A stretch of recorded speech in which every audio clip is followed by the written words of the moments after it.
Pelajaran memelihara burung beo. Untuk kali pertama, Mirah terbangun dari tidur dan tak mendengar apapun.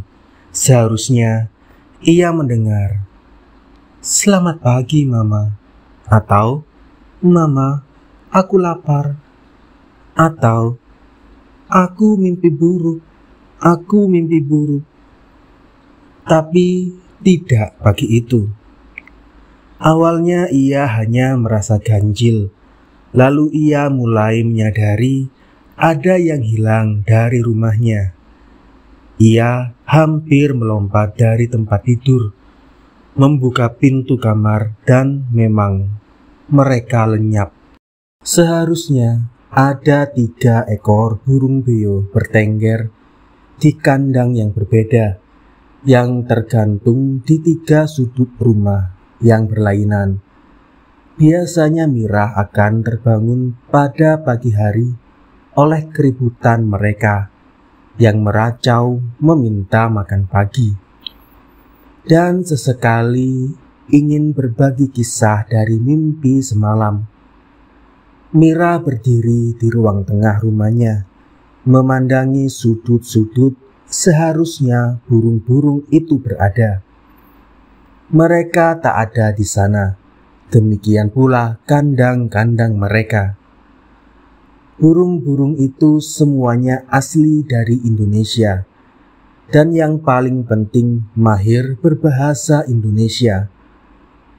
Ketika suatu hari seorang lelaki yang mengaku kelahiran Kalimantan, tapi sudah lama tinggal di Sarawak, muncul menawarkan seekor burung beo. Mirah dan temannya sama sekali tak tertarik. Namun ketika mendengar burung itu mengucapkan "Mama, Mama," serta sederet frasa berbahasa Indonesia lainnya, Mirah mulai berjongkok memperhatikan burung tersebut. "Serasa aku mendengar anakku bicara," kata Mirah. Atas persetujuan teman serumahnya, Mirah membeli burung beo tersebut. Tak hanya itu, ia bahkan bertanya apakah ada burung beo lain yang bisa bicara serupa itu. Kalau ada, katanya, ia akan membeli 2 ekor lainnya. Tanpa berpikir panjang, si penjual burung beo berjanji akan datang beberapa hari kemudian, membawa 2 ekor beo tambahan. Namun kini beo-beo itu kembali lenyap. "Serasa aku kehilangan anak-anakku untuk kali kedua," gumamnya terdengar oleh temannya, yang kemudian muncul entah dari mana. Temannya berdiri tak jauh dari Mirah, memandang ke arahnya dengan tatapan iba. Sang teman meraih tangan Mirah, menggenggamnya erat. "Kemana mereka?" tanya Mirah. "Mereka mengambilnya pagi ini," kata teman tersebut. "Setelah mereka mengambil anak-anaknya, kini mereka mengambil burung-burung beonya." Mirah berdiri di balik tirai jendela kaca, memandang halaman yang lengang, seperti ketika anak-anaknya pergi. Beo-beo ini pun bahkan tak sempat mengucapkan kata-kata perpisahan. Berbalik menghadapi temannya, tiba-tiba ia berkata tanpa tekanan, entah ditujukan kepada siapa, "Kita datang ke negeri ini untuk mengejar apa yang disebut orang sebagai impian Amerika. Tapi yang kuperoleh tak lebih dari mimpi buruknya." Bagaimanapun, ini salah satu pelajarannya yang berharga sebagai seorang imigran. Jangan mudah berteman hanya karena kesamaan bahasa, terutama jika teman itu berupa 3 ekor beo selundupan. "Aku tak lagi bisa tinggal denganmu," kata suaminya. Setelah semua peristiwa yang dialaminya beberapa waktu terakhir, keputusan suaminya untuk "aku tak lagi bisa tinggal denganmu" telah meruntuhkan segala-galanya. Namun, mencoba untuk tak lagi terkejut dengan apapun, Mirah mencoba bersikap tegar dan memandang suaminya dengan tatapan tajam, bertanya dengan suara yang tegas dan jernih, "Kau lakukan itu hanya karena kau sudah memiliki rumah dan pekerjaan? Bukan begitu. Dan seperti semua orang, kau berpikir bisa memperoleh anakku? Tentu saja tidak. Kita bisa menyelesaikannya di pengadilan." "Aku merasa begitu meskipun kau mengatakan tentu saja tidak. Selama 100 tahun sejak hari ini. Dan karena alasan tersebut, aku tak keberatan jika memang kau tak lagi bisa tinggal denganku." "Ini hanya satu hal buruk lainnya," pikir Mirah. Semuanya berawal dari peristiwa di rumah sakit. Satu hari ia benar-benar merasa lelah selepas kerja lembur dan memilih untuk membaringkan diri di salah satu kamar pasien yang tidak berpenghuni. Perawat seniornya sudah mengizinkan, dan kenyataannya itu sering dilakukan sebagian besar perawat bagian malam sebelum mereka kembali ke rumah. Tentu saja, maksudnya agar tidak mengemudi dalam keadaan mengantuk. Sebab itu lebih buruk daripada mengemudi sambil mabuk. Alasan sebenarnya, ia memang tak bisa keluar dari rumah sakit ketika hari terlanjur terang. Beberapa orang yang curiga bisa membuatnya berurusan dengan imigrasi. Bagaimanapun, ia memang datang ke Amerika awalnya sebagai turis biasa. Sampai saat ini, ia terus berusaha untuk memperoleh izin kerja, green card, tapi tak juga berhasil mendapatkannya, terutama sejak kasus 9/11. Memperoleh izin kerja dan tinggal serasa menjadi satu hal yang mustahil. Ia tidak sendirian di rumah sakit tersebut. Ada banyak orang Meksiko dengan kasus yang lebih kurang sama. Karena negara bagian California, terutama kota Los Angeles, membutuhkan banyak perawat. Rumah sakit cenderung menyembunyikan mereka sambil ikut membantu memperoleh izin kerja jika memungkinkan. Hingga kemudian pada hari itu, saat ia terbangun dari tidur, kepala rumah sakit memanggilnya dan mengajaknya bicara. Kata kepala rumah sakit, barangkali ia mau berkenalan dengan seorang pasien asal San Antonio, Texas, dan barangkali bisa mengubah hidupnya. Pasien itu seorang pemuda 20-an tahun. Ditemukan seseorang yang membawanya ke rumah sakit dari pinggir jalan. Pemuda itu menderita radang usus yang parah, menurut dokter, karena terlalu banyak memakan french fries tanpa asupan makanan bergizi. Seperti kebanyakan pemuda dari seantero Amerika, ia datang ke Los Angeles untuk mengejar mimpi menjadi bintang rock and roll. Kata kepala rumah sakit, pemuda itu tak punya rumah dan kelaparan. Jika Mirah mau menikahinya, pemuda itu bisa memperoleh tempat tinggal dan makan setiap hari. Buat Mira, itu berarti green card dan bahkan kewarganegaraan.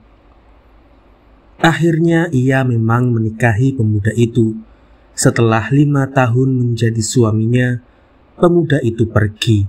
Tentu karena pemuda itu telah memiliki rumah dan pekerjaan. Bagaimanapun, ia memperoleh pelajaran dari kasus tersebut.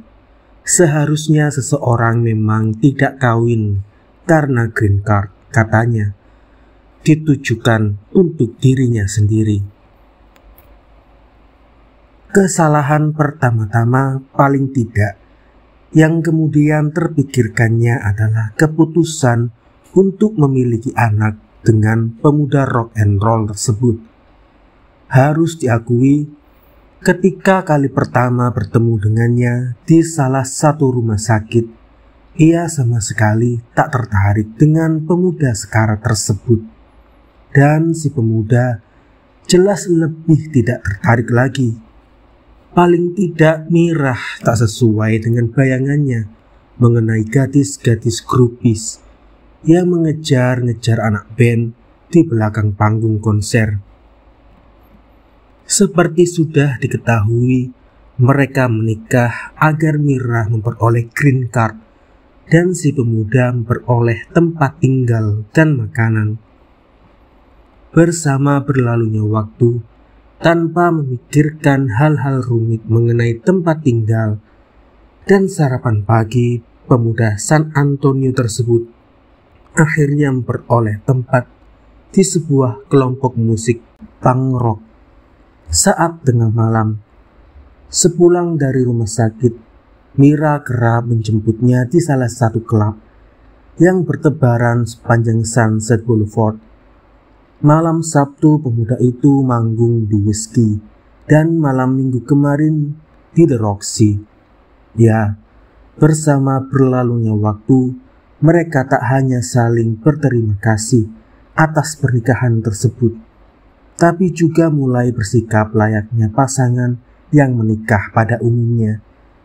Jika Mira sedang disibukkan menghadapi pasien-pasien pada musim yang penuh penyakit, pemuda San Antonio yang kebetulan tak menghadapi jadwal manggung di klub akan lebih banyak di rumah menyiapkan makan malam mereka. Mira telah mengajarinya memasak dan si pemuda belajar cepat dalam seni tersebut. Kemudian pada waktu-waktu yang melelahkan bagi keduanya, pasangan suami istri itu bisa memutuskan untuk mengepak barang-barang ke bagasi mobil dan pergi ke tepi pantai untuk berlibur. Saat akhir pekan, pemuda San Antonio yang pada dasarnya tak begitu bersahabat dengan laut, susah payah akan mengajari Mira bermain papan selancar di Huntington Beach. Percayalah, itu semua bisa memaksa mereka berdua untuk jatuh cinta. Tempat favorit mereka untuk menginap dan kemudian bercinta dengan tubuh masih penuh pasir adalah Huntington Surf Inn. Pada musim panas keduanya bisa menenteng papan selancar dari sana menuju pantai, berenang sepuasnya, berbaring di pasir sambil minum bir, sebelum kembali ke kamar untuk bercinta. Lalu suatu pagi di tempat itu, setahun setelah pernikahan mereka, Mira berkata, "Tampaknya aku hamil." Si pemuda San Antonio terkejut, tapi dengan sembrono, bahkan tawa kecil berkata, "Hei, mari kita memelihara anak." Pada tahun ketiga setelah pernikahannya dan anak perempuan mereka berumur setahun, Mira kembali hamil. Kali ini ia melahirkan anak kembar identik. 2 anak lelaki yang satu-satunya perbedaan hanyalah detik kelahiran mereka. Hingga ia dan suaminya harus memberi gelang yang berbeda sebagai penanda. Saat kedua kembar tersebut berumur 8 bulan, mereka membawanya ke Sunset Strip Tattoo. Di sana ayahnya beberapa kali merajah lengannya, dan di sana pula si kembar memperoleh tato kecil yang berbeda. Semuanya tampak sedang menuju suatu pernikahan yang membahagiakan sebelum grup band punk rock itu memperoleh kontrak rekaman dan si pemuda San Antonio sekonyong-konyong menjadi pemusik terkenal. Ia mulai dikerubungi gadis-gadis grupis yang rela diperlakukan apapun di belakang panggung. Akhir dari semua itu adalah perceraian. Satu pelajaran lagi diperoleh Mira demi mengenang saat itu. Jangan pernah jatuh cinta hanya karena lama tinggal di bawah satu atap. Juga jangan jatuh cinta hanya karena lama pernah berbaring di atas ranjang yang sama. Yang paling tolol dari semuanya adalah, menurut Mira, jangan punya anak hanya karena jatuh cinta. Akhir yang menyesakkan tersebut pada dasarnya sudah agak diramalkan oleh Mira. Ia tahu sejak awal pemuda San Antonio itu sama sekali tidak setia, meskipun ia tak pernah memergokinya tengah bersama gadis-gadis dari klub, seperti rumor yang pernah didengarnya. Lagi pula, rasanya aneh menuntut kesetiaan atas pernikahan yang didasari oleh kebutuhan akan green card. Ketika mereka bercerai, dengan bantuan teman-temannya, Mira memperoleh pengacara untuk memperoleh hak asuh atas ketiga anaknya. Namun ia lupa, pengadilan di negara bagian California seringkali merupakan mimpi buruk bagi para perempuan yang ingin memperoleh hak asuh. Para hakim berkeyakinan masa depan anak-anak itu lebih terbentang di tangan seorang ayah anggota band punk rock. Mereka bisa memperoleh bukti dengan cara gampang. Semua pemusik punk rock di Los Angeles kaya raya. Yang lebih buruk dari itu semua, pemuda San Antonio itu menunjukkan bon pembayaran atas nama Mira yang membuat anak-anak kembar mereka disakiti di Sunset Strip Tattoo. Sederhananya, meskipun ia seorang perawat, Mira tak layak mengurus anak. Ia harus kehilangan anak-anaknya saat mereka sedang mulai belajar bicara. Begitulah kisah bagaimana Mira berteman dengan 3 ekor burung beo.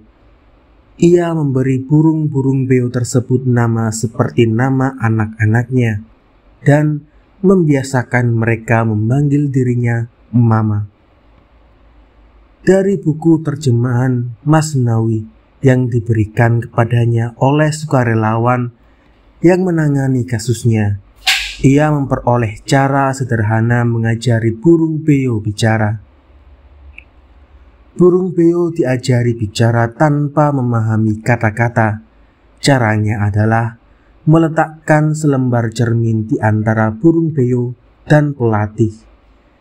Sang pelatih tersembunyi oleh cermin, mengucapkan kata-kata, dan si burung beo melihat bayangannya sendiri di cermin, membayangkan seekor beo lain sedang bicara dan meniru semua yang dikatakan sang pelatih di belakang cermin.